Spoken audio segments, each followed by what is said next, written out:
राम राम। आज हम श्रीमद् भगवद गीता के अध्याय 2 सांख्य योग का श्लोक 13 संस्कृत उच्चारण और हिंदी अर्थ सहित समझेंगे। पहला चरण दे ही की मात्रा छोटी है, दे ही नो के बाद में अवग्रह, आपको नो की मात्रा को लंबा खींचना है, दे ही नो। फिर मात्रा के अंदर का आधा स नो के साथ करना, दे ही नोस। फिर म पर ई की मात्रा मी के साथ आधा न मिन, देहिनोस्मिन। य में अ मिक्स करेंगे, यथा देहे। पहला चरण रिपीट, देहिनोस्मिन यथा देहे। दूसरा चरण क पे औ की मात्रा कौमार, शब्द पुराने के बाद र पे अनुस्वार आधा म, कौमारम। य पे औ की मात्रा यौ, व न दोनों अक्षर पूरे, दोनों में अ मिक्स करेंगे, यौवन। शब्द पुराने के बाद न पे अनुस्वार आधा म, यौवनम। ज में अ मिक्स करेंगे, जरा। दूसरा चरण रिपीट, कौमारम यौवनम जरा। पहला और दूसरा चरण साथ में, देहिनोस्मिन यथा देहे कौमारम यौवनम जरा। तीसरा चरण त में अ मिक्स करेंगे, तथा देहा, हा के साथ आधा न, देहान। तर दोनों अक्षर पूरे, दोनों में अ मिक्स करेंगे, देहांतर। प्रा में प्र का अर्थ हुआ प आधा र पूरा, उस पे आ की मात्रा तो प्रा। मात्रा के अंदर आधा प प्रा के साथ पढ़ेंगे, प्राप। त पे ई की मात्रा ती के साथ आधा र तिर, प्राप्तिर। तीसरा चरण फिर से, तथा देहांतर प्राप्तिर। चौथा चरण ध पर ई की मात्रा बड़ी, धी र के साथ आधा स रस, धीरस। तत्र दोनों अक्षर पूरे, दोनों में अ मिक्स करेंगे, तत्र। न में अ मिक्स करेंगे, न। मुंह के साथ आधा ह, य में अ मिक्स करेंगे, यति, यति।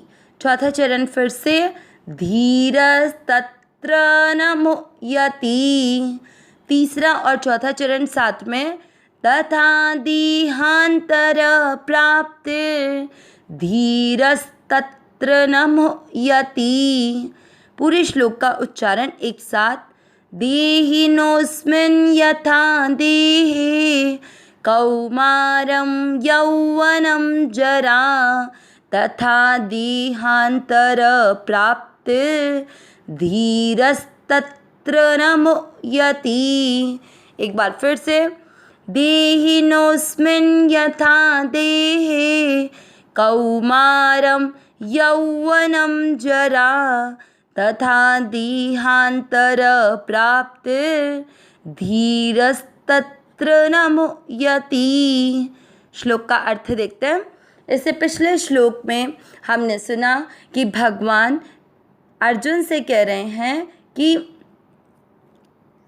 तुम शोक न करने के विषय में शोक कर रहे हो, और दूसरी तरफ बुद्धिमानी की बात कर रहे हो कि शरीर के नाश होने पर हमें शोक करना उचित नहीं है, क्योंकि हर समय जो विद्यमान हैं, चाहे वह हम पहले भी थे, हम आज भी और हम बाद में भी रहेंगे। मतलब शरीर से कहने का तात्पर्य नहीं है, यहाँ भगवान सत तत्व को लेकर बात कर रहे हैं कि हमारा स्वरूप अविनाशी है और उस अविनाशी स्वरूप के लिए शोक करना पूर्णतया अनुचित है। जिस समय हमने शरीर ग्रहण नहीं कर रखा था उस समय भी हम थे, आगे भी हम जब शरीर हमारा नहीं रहेगा तब भी हम विद्यमान रहेंगे। और अभी शरीर तो नाशवान है, शरीर तो नाश की तरफ जा रहा है, परंतु हम अविनाशी ही हैं। इसीलिए सत्तत्व को लेकर दुखी होना अनुचित है। ऐसा भगवान श्री कृष्ण न केवल अर्जुन से बल्कि हमें भी यह गीता का ज्ञान प्रदान कर रहे हैं। उसी कड़ी में भगवान आज अर्जुन को कह रहे हैं, देहिनोस्मिन। इससे दो शब्द बनेंगे, देहिनः धन अस्मिन। देहिन यानी देहधारी के, यानी जो शरीर धारण करने वाले हैं उसके, अस्मिन यानी इस, यथा यानी जैसे, देहे यानी मनुष्य शरीर में, कौमारम बालकपन, यौवनम जवानी, जरा बुढ़ापा। तथा ऐसे ही, जैसे यथा था ना, जैसे वैसे, तथा यानी वैसे ही, देहांतर प्राप्तिर, देह अंतर प्राप्ति यानी दूसरे शरीर की प्राप्ति होती है। धीरस, आधा स धीर और आगे वाले शब्द को जोड़ने के लिए तो धीरः यानी धीर मनुष्य, तत्र वहाँ, न यानी नहीं, या तत्र यानी इस विषय में, न यानी नहीं, और मुह्यत यानी मोहित होते हैं। न मुह्यत यानी मोहित नहीं होते हैं। पूरा अर्थ निकला, देहधारी के इस मनुष्य शरीर में जैसे बालकपन, जवानी और बुढ़ापा होता है, वैसे ही दूसरे शरीर की प्राप्ति होती है। उस विषय में धीर मनुष्य मोहित नहीं होता है।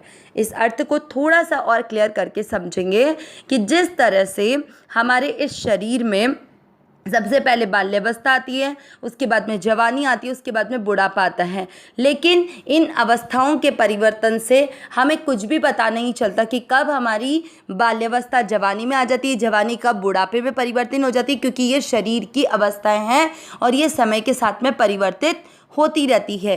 ठीक उसी तरह यह शरीर एक शरीर को छोड़कर दूसरे शरीर को प्राप्त होता है, क्योंकि ये शरीर क्या है, नाशवान है, लेकिन इन सब के बीच में जो सत्तत्व है वो अभी भी विद्यमान है, बाद में भी विद्यमान रहेगा, और जब शरीर नहीं रहेगा तब भी वह विद्यमान रहेगा। इसलिए जो विवेकी मनुष्य है, क्योंकि मनुष्य में सबसे महत्वपूर्ण उसका विवेक है, वो इस विवेक का सदुपयोग करके सत्तत्व को जानकर, सत्तत्व क्या है, हमारा अविनाशी स्वरूप, इसको जानकर इस शरीर के बदलाव में या शरीर को छोड़कर दूसरे शरीर को ग्रहण करने में किसी भी तरह से मोहित नहीं होता है। वह इस बात का शोक नहीं करता कि मेरी मृत्यु हो जाएगी या मेरे किसी संबंधी की मृत्यु हो जाएगी, क्योंकि उसे इस बारे में ज्ञान रहता है कि नाश होने वाला केवल शरीर है, हम सब तो अविनाशी ही हैं। अविनाशी सहज सुख राशि हे नाथ, हे मेरे नाथ, मैं आपकी शरण में हूँ, आप कृपा करें मैं आपको भूलूँ नहीं। नारायण नारायण नारायण नारायण।